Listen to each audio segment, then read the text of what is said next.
Hello, welcome to Lalitha's lovely kitchen. நாம் இன்னைக்கு பார்க்க போகிற recipe yummy recipe. Everybody will like it. இது வந்து masala dosa. You can use it for breakfast or dinner, anything. If you ask me, breakfast is okay because it's will be so heavy, right? So நான் வந்து இதில் எப்படி மாவு எப்படி பண்ணணும், இதுக்கு பண்ணக்கூடிய சட்னி, ரெட் சட்னி எப்படி பண்ணணும், மசாலா எப்படி பண்ணணும், எல்லாமே குயிக்காக சொல்லிடலாம் அப்படின்னு நினச்சிட்டு இருக்கேன். ஸோ மாவு வந்து ஒரு 3 சோனா மசூரி ரைஸ். ஸோ இந்த கிளாஸுக்கு 3 பச்சரிசி. நான் வந்து தோசை ரைஸ் எடுத்துட்டு இருக்கேன். உங்களுக்கு வந்து என்ன பச்சரிசி இருக்கோ அதை நீங்கள் எடுத்துக்கலாம். 3 அதுக்கு நீங்கள் வந்து இதுக்கு 1 உளுந்து, 3 ரா ரைஸு, 1 உளுந்து, அதுக்கப்புறமா 1 டீஸ்பூன் கடலைப்பருப்பு, 1 டீஸ்பூன் துவரம்பருப்பு. ஓகே, இந்த உளுத்தம்பருப்பு, துவரம்பருப்பு, கடலைப்பருப்பை தனியாக நனைச்சி வச்சுக்கணும், அரிசியை தனியாக நனைச்சி வச்சுக்கணும் அரைக்கும் போதும். அதுக்கப்புறமா வந்து ஒரு கைப்பிடி அளவுக்கு அவல், கெட்டி அவலையும் நனைச்சி வச்சுருக்கோம். நம்ம வந்து ஃபஸ்ட்டு ரா ரைஸை நல்லா அரைச்சிக்கணும், not very nice, little course. அதுக்கப்புறமா உளுந்த பருப்பு, துவரம்பருப்பு, கடலைப்பருப்பு 3 நனைச்சி வச்சுருக்கோம் இல்லையா, அதை வந்து நல்லா நைஸாக அதையும் கிரைண்ட் பண்ணிக்கோங்க. பட் அரிசி அரைக்கும் போது இந்த அவல் நனைச்சி வச்சுருக்கோமே அதையும் போட்டு கிரைண்ட் பண்ணி இதை வந்து நான் ஒரு 5-6 ஹவர்ஸ் வச்சுருந்தேன் ஃபர்மெண்ட் ஆகிறதுக்கு. இப்போ பிகாஸ் இட் இஸ் சம்மர், ரொம்ப ஃபாஸ்ட்டாக ஃபர்மெண்ட் ஆகிடும்.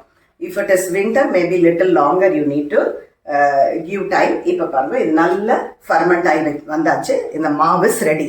நெக்ஸ்ட்டு நான் வந்து இதுக்கு போட போகிற இந்த ரெட் ரைஸ், ரெட் சட்னி வந்து எப்படி பண்ணணும் அப்படின்னு சொல்லிடுறேன். And you get that Mysore masala taste only when you spread this red chutney. It is very easy to prepare. வேடிகர் மிளகா தான் எடுத்துக்கணும். நான் வந்து ஒரு 7-8 எடுத்துட்டு இருக்கேன். அதுக்கப்புறம் அதில் சேர்க்க வேண்டியது பொரிக்கடலை, நம்ம யூஸ்வலாக சட்னிக்கு யூஸ் பண்ணுவோமே அந்த பொரிக்கடலை, கொஞ்சோண்டு உப்பு, அதுக்கப்புறம் ஒரு 15-20 பூண்டு, இவ்வளவும் போட்டு நல்லா கிரைண்ட் பண்ணி இதில் வச்சுட்டு இருக்கேன். ஸோ எல்லாம் ஜாஸ்தி சொல்லும்போது உங்களுக்கு கன்ஃபியூஷன் ஆகலாம். டிஸ்கிரிப்ஷன் பாக்ஸில் everything will be given, you can make use of that also. So இது வந்து ரெட் சட்னி. இது வந்து தோசை மேலே ஸ்ப்ரெட் பண்ணுறதுக்கு ரெடி ஆயாச்சு. அதுக்கப்புறமா நார்மலாக ஒரு தேங்காய் சட்னி தான் இது நான் பண்ணி வச்சுருக்கேன். இதுவும் எப்படி பண்ணணும் அப்படிங்கிறத சொல்லிடுறேன்.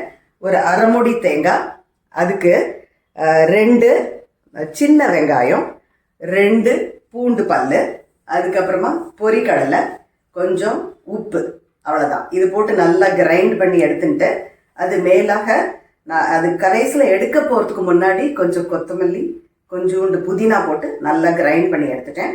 அதுக்கப்புறம் அதுக்கு தாளித்து கொட்டுறதுக்கு கொஞ்சோண்டு எண்ணெய் வச்சு அதில் கடுகு, வேடிகர் மிளகா, அதுக்கப்புறம் கருவேப்பிலை, தட்ஸ் ஆல்.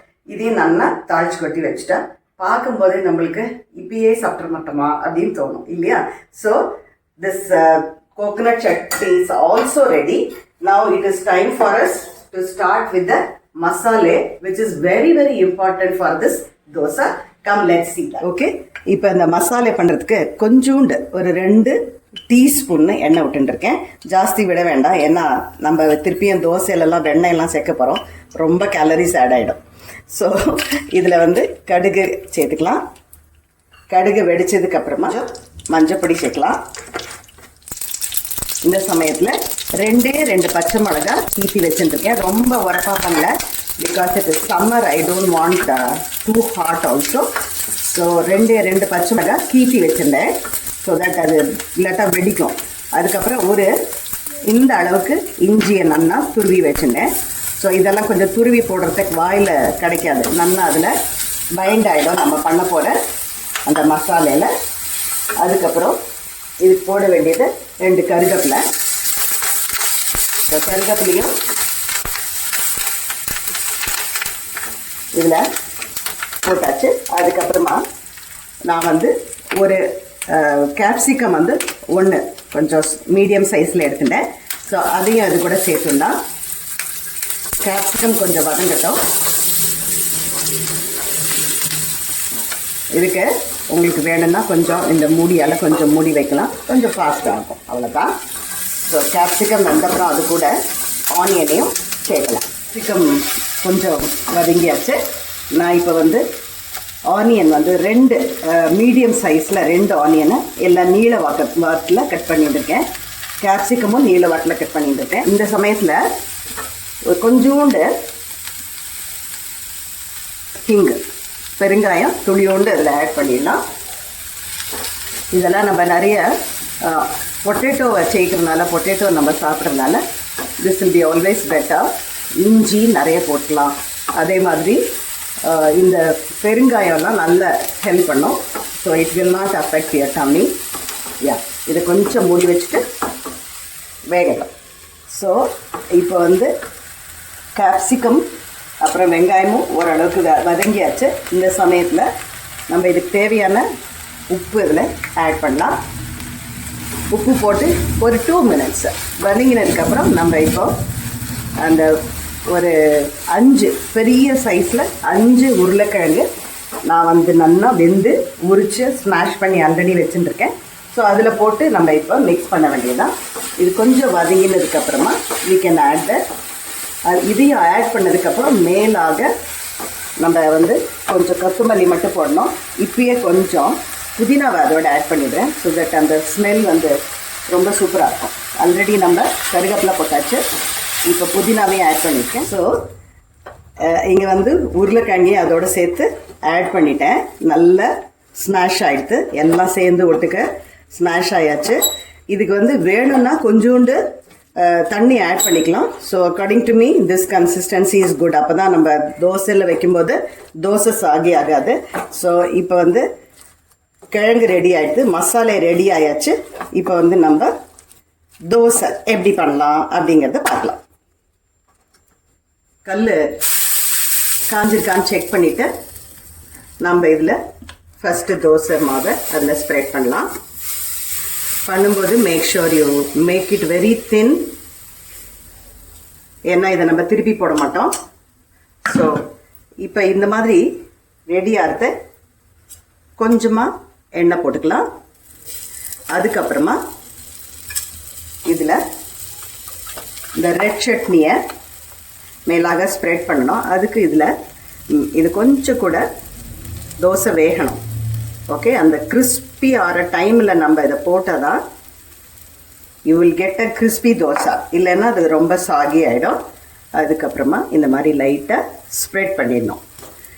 இந்த மாதிரி ஸ்ப்ரெட் பண்ணிவிட்டு அதுக்கப்புறமா நம்ம பட்டர் அதுக்கு ஆட் பண்ணலாம். ஸோ இது கொஞ்சம் கூட வேகட்டும்.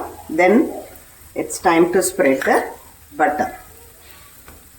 ஸோ அந்த பட்டர் போடும்போது தான் அதோட டேஸ்ட் வந்து என்ஹான்ஸ் ஆகும். அதனால நம்ம வந்து கேலரிஸ்லாம் இதுக்கு யோஜனை பண்ணக்கூடாது. மசாலா தோசை சாப்பிட்டு நல்லா ஹார்ட் ஒர்க் பண்ணிடணும், அவ்வளோதான். ஸோ இந்த பட்டர் போட்டு தோசை வந்து நல்லா கிறிஸ்பி ஆகிட்டுருக்கு. இந்த சமயத்தில் நம்ம மசாலையை அதுக்குள்ளே வைக்க வேண்டியதுதான்.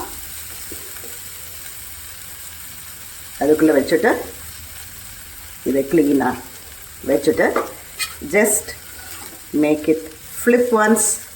பாருங்க, இது நல்ல ரெட்டிஷ்ஷாக வந்திருக்கு இல்லையா? இந்த மாதிரி கலரில் எடுத்துனோம். ரொம்ப பிளாக் ஆகிட்டால் நல்லா இருக்காது. இது ஏன் இப்படி வந்ததுன்னா கொஞ்சம் மெந்தியம் along with the rice we need to add. I forgot to tell you, little bit ஒரு டீஸ்பூன் போட்டுட்டா போகிறோம். அதுக்கப்புறமா we have added இது போட்டிருக்கோம் இல்லையா, கடலை பருப்பு. ஸோ துவரம் பருப்பு, அது ரெண்டும் கொஞ்சம் கிறிஸ்பினஸ் கொடுக்கும். அது ஒன்றும் ஜாஸ்தி இல்லை, 1 டீஸ்பூன் தான். நம்ம பாருங்க, இது வந்து crispy masala dosa is ready. எப்படி திருப்பினாலும் நல்லா கிறிஸ்பியாக வந்திருக்கு. அதுக்கு தேங்காய் சட்னி, ரெட் சட்னியை நம்ம உள்ளேயே தடவிடுறோம். அதனால கொஞ்சம் அதில் லைட்டாக உப்பும் போட்டுருக்கனால ஜாஸ்தி போடக்கூடாது, அப்புறம் தோசை ரொம்ப உப்பாயிடும். அதனால this is how we have to make, and butter is a key and also red chutney is the key. Only then you will get a Mysore masala. இதுக்கு it is optional. If you want, you can make some sambar also. This itself will be very filling. I hope you like this recipe. I will meet you in the next lovely video. Please try this and enjoy. It's not like what we have it in the hotel. அதோடய ரொம்ப சூப்பரா வரும். Okay, let me meet you in the next lovely video. Bye bye.